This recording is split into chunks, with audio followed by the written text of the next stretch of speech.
Hello everyone, I'm Dr. Sri Banerjee, epidemiologist, statistician, faculty member, and in this segment I'm going to be going over something called hierarchical regression. Now, just to give you some context, regression is something that is oftentimes used in the context of the social sciences, namely in the discipline of public health.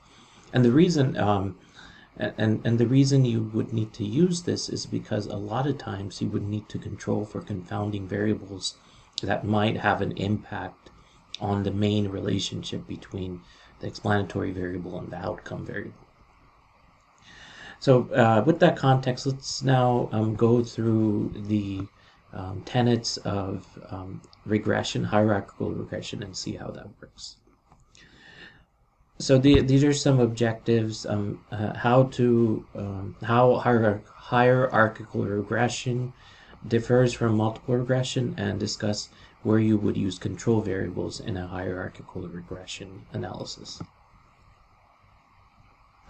So the main way that a hierarchical regression can be defined is that you're actually working on one block at a time. So each block represents one step or model.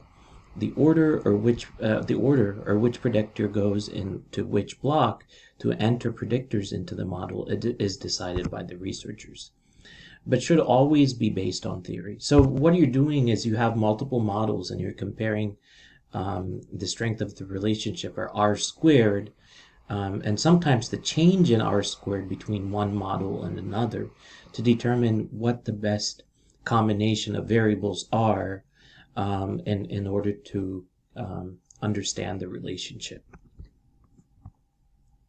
And this actually works when you have multiple independent variables. So the hierarchical regression are the same as those covered for simple or basic multiple regression. And you may wish to go back to the section on multiple regression assumptions if you can't remember the assumptions.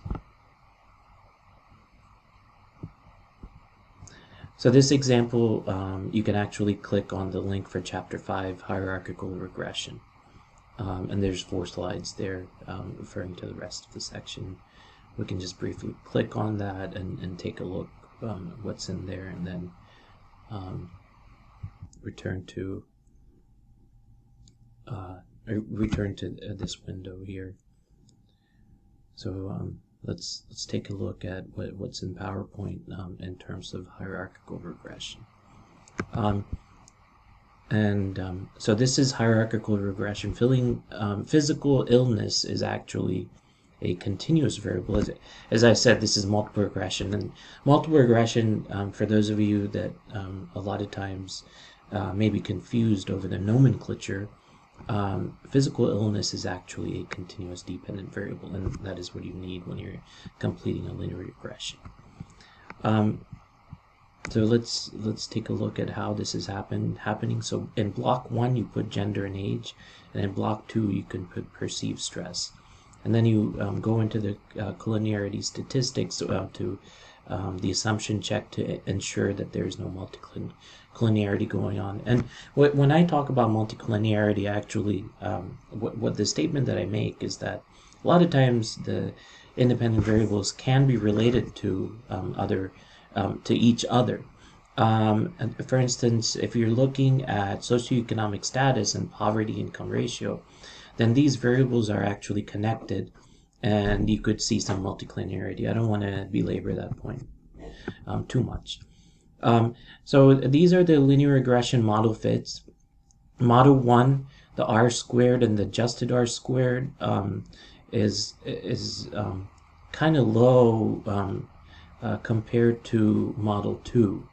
And so that there's about 25% or 0.225 relationship between the independent and dependent variables. So model comparison, 1 to 2, there's actually an additional 0.206 change, and that means that the difference between these two models are quite significant. So here's the two models, and again, this is linear regression. And then you get to take a look at more specific results in terms of each of the models. So let's end up talking about how we're going to be writing up the results of the hierarchical regression. So this is a very important place, and you can probably find this in layered statistics. However, this is a place where all the findings are reported, and that allows you to understand how for instance, first block versus second block, and you can actually create multiple blocks to do this. So I hope this has provided you with some insight in terms of how to use linear regression, and more specifically how to use hierarchical linear regression. And again, this is kind of the choice by the researcher. However, it has to be based off of theory. I hope this has made some sense. Thank you for listening.